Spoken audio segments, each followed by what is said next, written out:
So Joe is busy today. He's got to do some work on a project for our shop. So I'm going to disassemble one of these, and the other three are already cleaned. So we're just going to get these cleaned up so that when Joe's got time, we're able to start working on reassembling everything.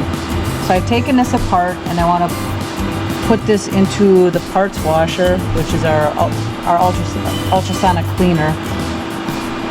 So I'm going to put that in a couple minutes. I think I'm going to go grab the basket. I'll fill that up, and then we can put this stuff in. These I'm going to sort and put into the bin that Joe has marked for this one, which is B1.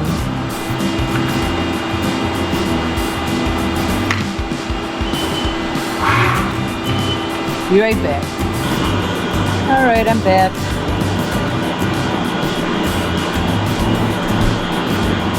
This setup.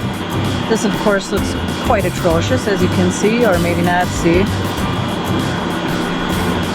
Let's get this in. The floats are still in. We're going to clean them, but I'm probably going to have to flip it over at some point to make sure everything gets cleaned once it's immersed. The other items that we had. This whole thing is going to go in. Get clean. The top.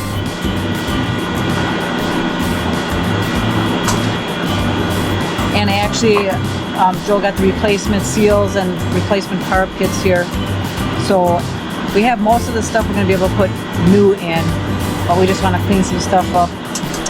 I'm also going to put in some other items that don't look really great.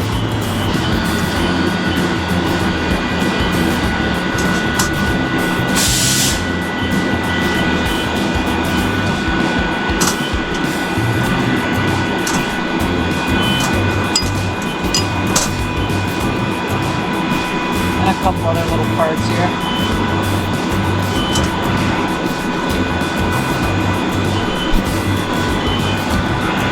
You can see they're not looking really good. They're quite filthy, as a matter of fact. So let's get these into the part washer. I'm going to carry you with me.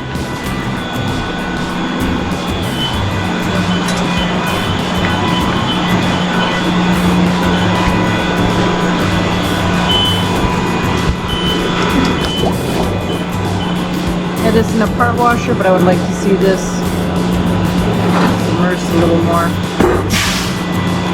Hello, I'm back again. I'm going to take a look at our parts and see how they came out.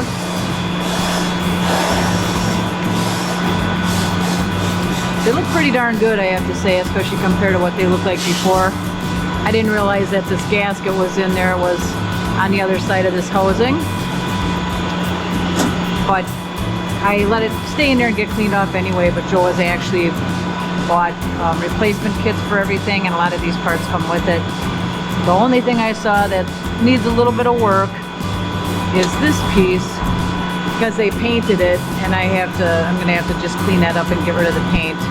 There's another piece that was also painted, and that one, everything came off pretty decently. I'll have to clean that up just a little bit, but not too bad. Anyway, so everything's looking great here. Floats are clean. Also, I think Joe just found out that the floats he has, there's going to be replacements for those as well in this kit. Shoot, I see a little dirt, and I'll have to clean that up. Not because the majority of these parts have aluminum or are made of aluminum. It's very important to rinse this off with clean water. Just rinse all the parts off to make sure that the solution that we've used to clean them is rinsed off thoroughly and doesn't affect the aluminum afterwards. I'm going to go take these, clean them up a little bit, and then I will lay them out for you so you can see what they look like after we're done here once again. So I just rinsed off all of these parts, and I think it turned out pretty nice, actually. So here we have this.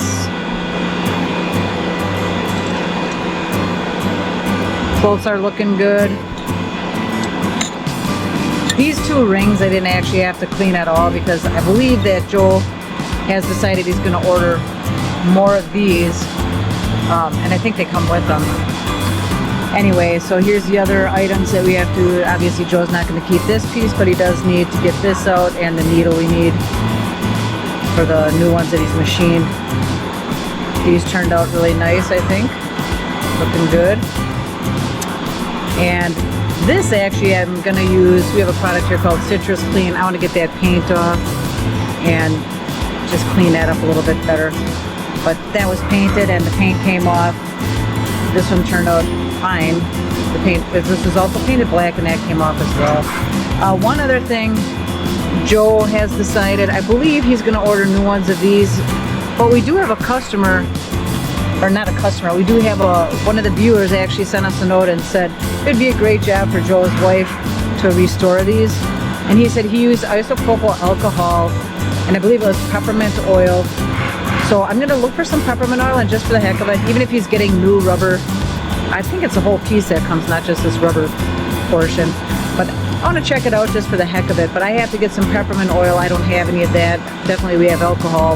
But I'm going to do that, and maybe we can put out a, I don't know, a minute-long video or a 30-second video later on after I've had some time to get the peppermint oil and test this out. So anyway, in light of the fact that Joe had to work today and isn't able to work on this video, this is what I did. I just wanted to clean it up. I'm going to sort it again. He's got everything sorted into different boxes, as well as for the little components, the screws and bolts and nuts and springs, etc. Let's go take a look. Let's just say hi to Joe while he's working. I'm sure he'll love it. Oh. Just wanted to have you say hi to everybody. Hi everybody. I just finished up with the ultrasonic cleaner. The parts look pretty good. Okay, cool.